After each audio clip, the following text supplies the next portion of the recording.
Hello प्यारे बच्चों, स्वागत है आप सभी का एक नई वीडियो में। आज की वीडियो में मैं आप सभी को अभ्यास 13वीं के सभी क्वेश्चनों को सॉल्व कराऊंगा। यदि आप सभी को अभ्यास 13वीं का कोई सा क्वेश्चन नहीं आ रहा है तो आपको इस वीडियो को कंप्लीट देखना है। इस वीडियो के अंदर मैं आप सभी को अच्छे तरीके से समझा दूंगा कि किस तरह से आपको अभ्यास 13वीं के क्वेश्चन को सॉल्व करना है। और मैं आप सभी को एक चीज़ बताना चाहता हूँ कि मैंने अभ्यास 13वीं से जितनी भी एक्सरसाइज है इसके पहले की है, सबको एक तरफ से सॉल्व करा रखा है और उसकी एक प्ले बना रखी है, जिसको आप सभी को हमारे चैनल पर जाकर के मिल जाएगी, या आप सभी यहाँ पर देखेंगे आई बटन में भी आपको मिल जाएगी।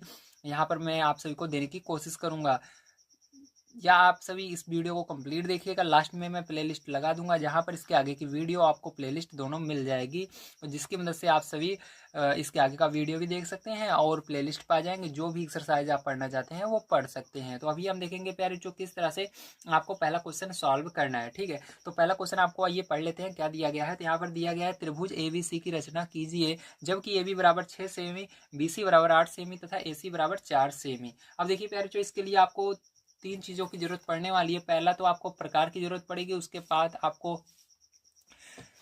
चांदी की जरूरत पड़ेगी, उसके बाद पटरी की। ठीक है, ये तीन चार चीजें आपके पास अगर रहती हैं तो आप बड़े आसानी से इस क्वेश्चन को सॉल्व कर पाएंगे। तो चलिए कॉपी पर चलते हैं और इस क्वेश्चन को हम सॉल्व करते हैं। देखिए प्यारे जो यहाँ पर सबसे पहले हम देख लेते हैं हमको सबसे पहले कौन सी लाइन खींचनी होगी। ठीक है, तो कौन सी रेखा खींचेंगे, AB बराबर 6 सेंटीमीटर खींचेंगे, या BC बराबर 8 सेंटीमीटर खींचेंगे, या AC बराबर 4 सेंटीमीटर खींचेंगे। ठीक है, यहाँ पर बच्चे ज़्यादा कंफ्यूज होते हैं, तो मैं आपको बता दूं प्यारे बच्चों, सबसे पहले आपको यहाँ पर जो पहले दिया रहता है उसको खींचना है। ठीक है, या इसके अंदर आप कोई से भी खींच सकते हैं, सब सही होगा, लेकिन ज़्यादातर सही तभी माना जाता है जो पहले दिया रहता है, AB बराबर जो दिया रहता है उसको खींचने पर। ठीक है, तो यहाँ पर AB बराबर 6 सेंटीमीटर सबसे पहले आपको यहाँ पर रेखा खींचनी है। तो यहाँ पर क्या करेंगे, हम AB बराबर 6 सेंटीमीटर एक रेखा खींचेंगे। तो चलिए फिर जो यहाँ पर हम AB बराबर 6 सेंटीमीटर रेखा खींच लेते हैं। तो नंबर 1 ये आपका क्वेश्चन होने वाला है, तो यहाँ पर हल नंबर 1 डाल देते हैं हम। और यहाँ पर पहले क्वेश्चन के लिए हम क्या करेंगे, AB बराबर 6 सेंटीमीटर की रेखा खींचेंगे। जिसके लिए आपको स्केल की जरूरत पड़ेगी। यहाँ पर पटरी लेकर प्यारे जो आपको क्या करना है, 6 सेंटीमीटर की रेखा खींचनी है। थोड़ा सा नीचे खींचेगा क्योंकि ऊपर अभी आपका त्रिभुज बनेगा। ठीक है, तो यहाँ पर प्यारे जो हम क्या करेंगे, 6 सेंटीमीटर का अपना रेखा खींचेंगे। तो देखिए 0 से लेकर के आपको 6 तक खींचना है। ठीक है, तो यहाँ से 0 से मैंने 6 तक क्या किया, फिर जो आपका एक रेखा खींच दी। ठीक है, ये हो गई। अब इसको नाम क्या दे देना है, इसको नाम आपको ए बी दे देना है। क्या दे देना है, AB। ठीक है, AB बराबर 6 सेंटीमीटर था और बीच में आपको 6 सेंटीमीटर लिख देना है, ताकि कभी भी आप भूल जाए कितना मैंने खींचा है तो आप नाप सकते हैं। ठीक है, तो नापेंगे तो आपका 6 सेंटीमीटर निकलना चाहिए, उससे ज़्यादा नहीं होना चाहिए। तो ये हो गया पैरचो आपका AB बराबर 6 सेंटीमीटर। अब उसके बाद देखिए पैरचो आगे क्या दिया गया, आपको दिया गया BC बराबर 8 सेंटीमीटर।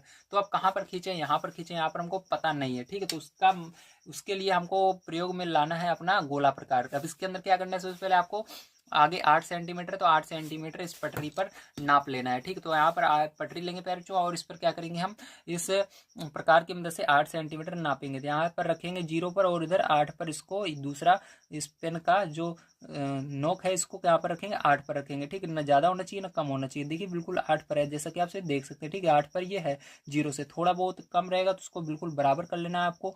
थोड़ा सा ना कम होना चाहिए ना ज़्यादा होना चाहिए। देखिए अब बिल्कुल बराबर है। ठीक है, 8 सेंटीमीटर थोड़ा सा कम पड़ रहा है, थोड़ा सा बड़ा कर लेंगे। ठीक है, तो यहाँ पर यह आपका 8 सेंटीमीटर बिल्कुल हो चुका है प्यारे बच्चों, देख सकते हैं। अब क्या करेंगे प्यारे बच्चों, इसके बाद आपको देखिए आपको यहाँ पर ये दिया गया BC बराबर 8 सेंटीमीटर। क्या दिया गया, BC बराबर 8 सेंटीमीटर। ठीक है, तो यहाँ पर आपको B और C में से कोई अगर भुजा पता है या कोई बिंदु पता है तो वहाँ पर रख के आपको इसको खींचना होगा। तो हमको B पता है, ठीक है, C नहीं पता, तो हमको नहीं पता कहाँ पर C होगा, यहाँ पर होगा, यहाँ पर होगा, कहाँ पर होगा। तो आपको क्या करना है प्यारे बच्चों, यहाँ से आपको इस तरह से चाप लगा देना है। ठीक है, तो इस तरह से हम चाप लगाएंगे। अब देखिए यहाँ पर हमने चाप लगा दिया, आप चाहो तो इसको चाप को और बड़ा बड़ा कर सकते हो। ठीक है, पहले हम क्या करेंगे, इसके आगे वाली जो बिंदु दिया गया है, ठीक, जो भुजा इसके आगे वाली दी गई है उसको A बिंदु पर रखकर खींचेंगे। अगर वो इधर आ रहा है तो इसको और बड़ा चाप खींचेंगे, अगर इधर आ रहा है तो हो जाएगा। ठीक है, तो कैसे होगा अभी समझ रहे आओगे आप, ध्यान से बस आपको देखना है, बस इसको चाप लगाकर छोड़ देना है इतना। ठीक है, अब उसके आगे देखिए क्या है, AC बराबर 4 सेंटीमीटर। अब आपको फिर से क्या करना है प्यारे बच्चों, यहाँ पर स्केल लेना है और इस पर 4 सेंटीमीटर नाप लेना है। ठीक है, तो चलिए 4 सेंटीमीटर नाप लेते हैं। तो देखिए 0 से कहाँ तक जाना है, आपको 4 सेंटीमीटर तक जाना है। ठीक है, तो देखिए इसको बढ़िया से प्लेन में रखिएगा, बिल्कुल प्लेन में रहना चाहिए ये। तो 0 से 4 सेंटीमीटर पैर जो इस तरह से हमने नाप लिया। देखिए 0 से कहाँ पर है, 4 सेंटीमीटर पे है, ठीक, जैसा कि आप देख सकते हो 0 से 4 पर हो चुका है। अब क्या करेंगे हम, यहाँ पर आपको दिया गया ये AC बराबर, ठीक, मैं आपको दिखा देता हूँ एक बार ताकि आपको समझ में आ जाए। तो AC बराबर, तो इसके अंदर A पता होना चाहिए, C पता होना चाहिए, दोनों में से एक चीज़ पता होनी चाहिए जहाँ पर रख के आप चाप लगाओगे। तो देखो यहाँ पर हमको C तो नहीं पता लेकिन A पता है, ये रहा। तो A पर रख करके आप क्या करोगे, इसके लिए चाप लगाओगे, ये लाइन कटनी चाहिए जहाँ पर ये लाइन काट रही है। तो आप यहाँ से देखिए, देख सकते हो, दिख रहा होगा, यहाँ से क्या करोगे, ऐसे लाइन को इसको खींचोगे तो देखिए ये यहाँ पर काट रही है, ठीक है, एक जगह कहाँ पर काट रही है, यहाँ पर ये काट रही है। तो यहीं पर वो बिंदु C होगा जहाँ पर ये इस यहाँ से हमने रख कर चाप मारा था और यहाँ पर A पर रख कर चाप मारा था, जहाँ पर ये काटेगी इस लाइन को वहीं पर C बिंदु होता है, ठीक है। तो इस तरह से किया जाता है। अब क्या करना है, आपको इसको A से मिला देना है, क्योंकि A पर रख के हमने एक चाप लगाया था, तो इसको क्या करेंगे, यहाँ पर रख करके हम ऐसे इसको मिला देंगे, ठीक है, इस तरह से। इससे आगे नहीं जाना चाहिए, बस यहीं से आपको ऐसे मिला देना है, ठीक है। तो ये आपको मिला लेना है इस तरह से। तो पैरचो इस तरह से मिला लोगे और उसके बाद क्या करोगे, आप इसको इसको इस पर रख करके आपको B पर भी इसको मिला देना है, ठीक, इस तरह से। तो इसको रख के हमने क्या किया, B पर भी मिला दिया, ठीक है। तो पैरचो इस तरह से आप देख सकते हैं। तो ये आपका हो गया है। तो यहाँ पर जितना सेंटीमीटर का जो था उसको लिख देना है, इस बिंदु को क्या नाम दे देना है, C नाम दे देना है। और देखो पैरचो यहाँ पर ये आपका कितना सेंटीमीटर का थी ये वाली लाइन, तो इसको 8 सेंटीमीटर थी आपकी BC, तो इसको 8 सेंटीमीटर लिख देना है, ठीक है। और ये वाली लाइन जो थी AC, ये कितनी थी आपकी, ये आपकी 4 सेंटीमीटर थी, तो 4 सेंटीमीटर लिख देना है, ठीक है। तो फिर जो यहाँ पर आप सभी को समझ में आ गया होगा किस तरह से आपको पहला नंबर का क्वेश्चन सॉल्व करना था, ठीक है। तो यहाँ पर थोड़ा सा, हालांकि ये देखिए ये लाइन थोड़ा इधर आ गई है, आपको बिल्कुल इसके यहाँ से लेकर आ जाना है, ठीक, यहाँ से बिल्कुल सीध में कर देना है, इतना आप कर सकते हो। इस लाइन को थोड़ा सीधा खींचेगा यहाँ से, ठीक है। तो फिर जो ये आपका हो गया पहला नंबर क्वेश्चन सॉल्व। चलिए अब इसके बाद देखते हैं फिर जो इसका सेकंड नंबर का क्वेश्चन क्या दिया गया और उसको किस तरह से सॉल्व करना है। तो आइए प्यारे अब देखते हैं हम अपना सेकंड नंबर क्वेश्चन। दिया गया है, निम्नांकित त्रिभुजों के जोड़े में भुजाओं के नाप अंकित हैं।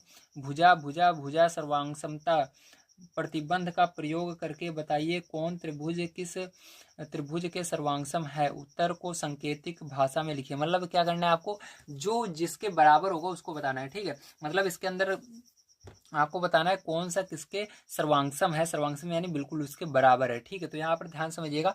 अगर आप यहाँ पर देखेंगे इस पहले वाले त्रिभुज में, तो यहाँ पर देखिए आपका जो त्रिभुज, ये इसके अंदर दो त्रिभुज बन रहे हैं, एक तो यहाँ से यहाँ तक बन रहा है, दूसरा इस ऊपर वाला, ठीक, त्रिभुज बन रहा है यहाँ से। तो देखिए यहाँ पर आप जैसा कि देख सकते हैं, इस ऊपर वाले त्रिभुज में देखिए ABC, ठीक है, ABC सर्वांगसम होगा किसके, ये सर्वांगसम होगा आपका CDA के, ठीक है, ABC होगा CAD के, ठीक है, समझ गए आप सभी।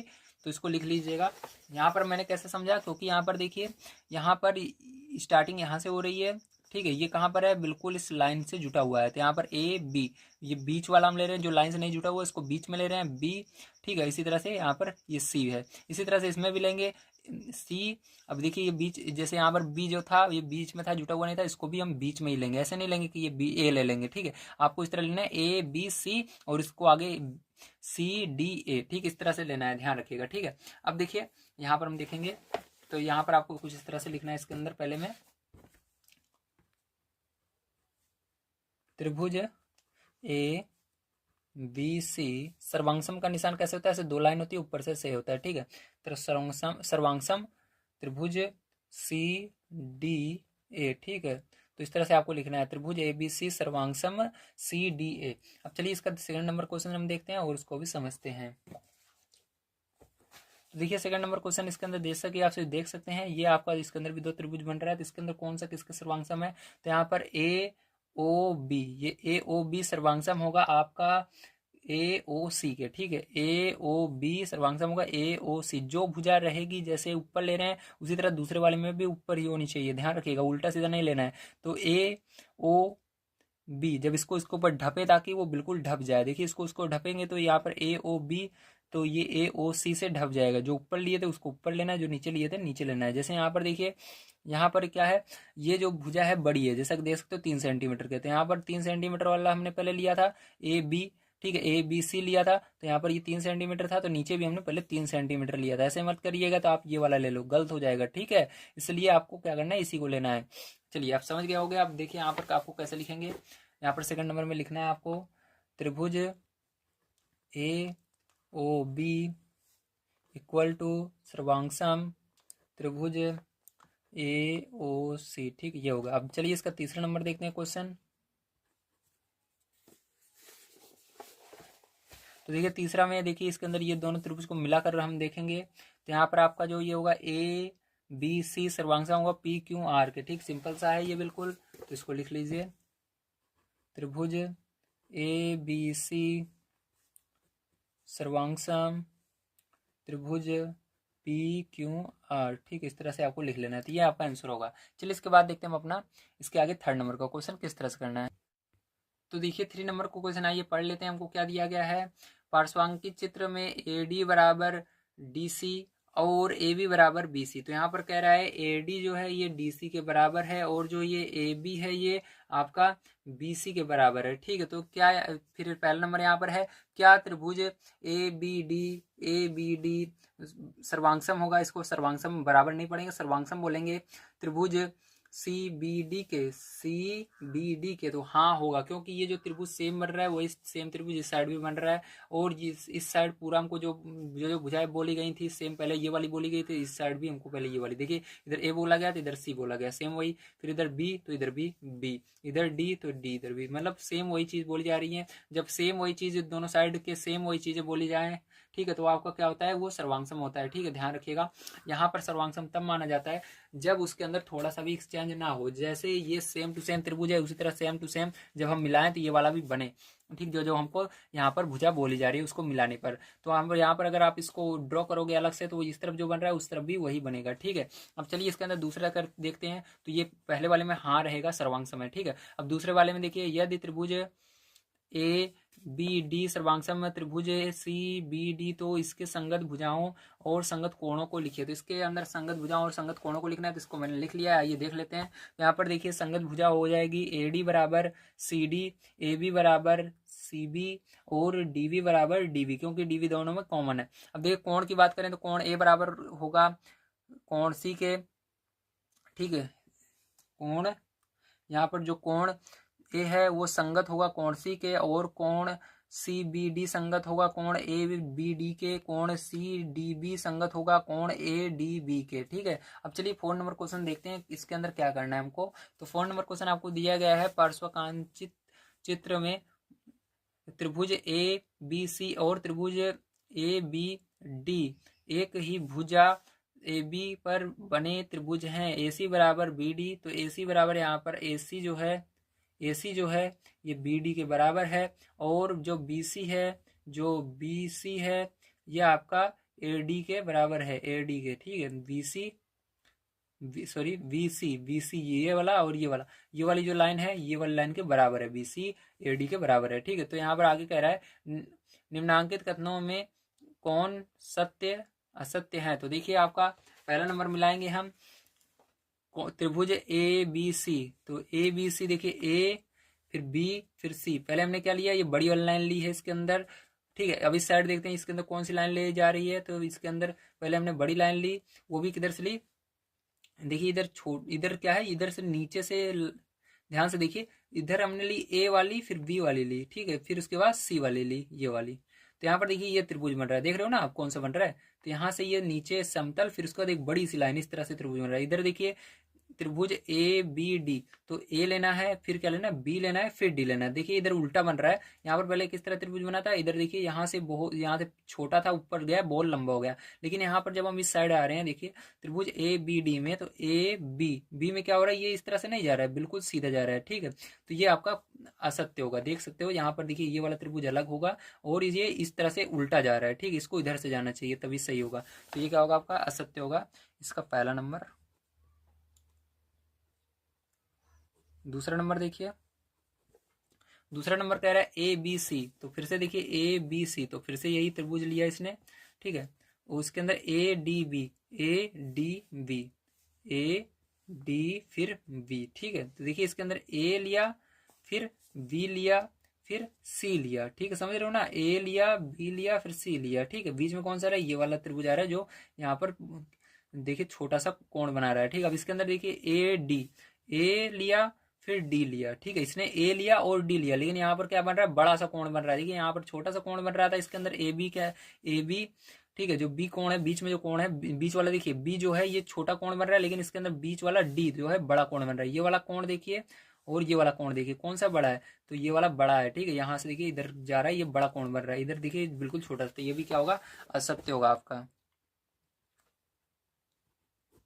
अब देखिए तीसरा पार्ट इसका, तो यही एक सत्य होगा मेरे को लग रहा है। देखिए यहाँ पर बीच में बी है, कोण बी है, तो बी देखिए कहाँ पर है, ये रहा, तो छोटा कोण बन रहा है इसके अंदर बीच में, बिल्कुल सही। अब बीच में ए है, तो ए भी क्या है, छोटा ही कोण बन रहा है, देख सकते हो ये वाला कोण जैसे गया है सेम टू सेम ये वाला कोण भी है, तो इसलिए ये क्या होगा, सत्य होगा। बस आपको बीच वाला मिला लेना है, सब मिलाने की जरूरत नहीं है। अगर बीच वाला मिला लेते हो तो वहीं से पता लग जाता है सत्य या असत्य है। ठीक है, तो उम्मीद है आपसे को समझ में आ गया होगा किस तरह से आपको ये एक्सरसाइज जो है आपको 13 भी सॉल्व करनी थी। ठीक है, मैंने आज की वीडियो में आप सभी को अभ्यास 13 भी कंप्लीट करवा दिया है। अगर आप सभी को इसके आगे की वीडियो चाहिए तो यहाँ पर शो हो रही होगी और प्लेलिस्ट भी शो हो रही है, उस पर क्लिक करके आप हमारे सभी वीडियोस को देख सकते हैं। वीडियो देखने के लिए धन्यवाद, आप सभी का दिन शुभ हो, थैंक यू।